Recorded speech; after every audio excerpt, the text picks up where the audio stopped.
Seorang pria bernama Abdullah, warga Aceh ditemukan tewas membusuk di dalam warung mie Aceh di kawasan Jalan Makmur, Pasar 7 Tembung, Kecamatan Percut Seituan, Deli Serdang, pada Minggu, 2 Juni 2024, malam.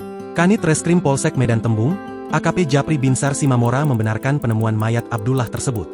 Awalnya, petugas mendapatkan informasi dari masyarakat tentang temuan mayat tersebut dan langsung menuju ke lokasi kejadian. Ia mengatakan, saat ditemukan kondisi jenazah sudah dalam keadaan membusuk dan mengeluarkan aroma tak sedap.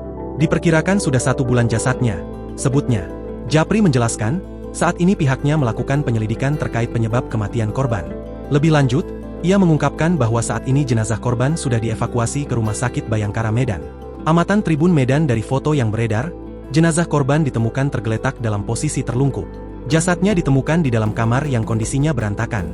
Sementara itu, Kepala Dusun 6, Desa Bandar Klipa, Kecamatan Percut Seituan, Das Rizal, mengatakan, jasad korban pertama kali ditemukan oleh keluarganya yang datang, pada Minggu, 2 Juni 2024, malam.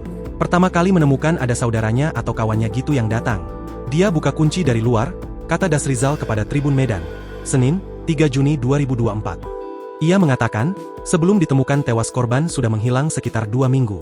Dia ini warga pendatang, KTP KK bukan tempat kita. Ditemukan sudah dalam keadaan membusuk, ucapnya. Lebih lanjut, ia mengungkapkan, kuat dugaan pemilik warung mie Aceh itu merupakan korban pembunuhan. Sebab, ada sejumlah barang korban di dalam warungnya hilang. Sepertinya dibunuh, ada botol pecah di dalam. Informasinya televisi dan sepeda motornya hilang, pungkasnya.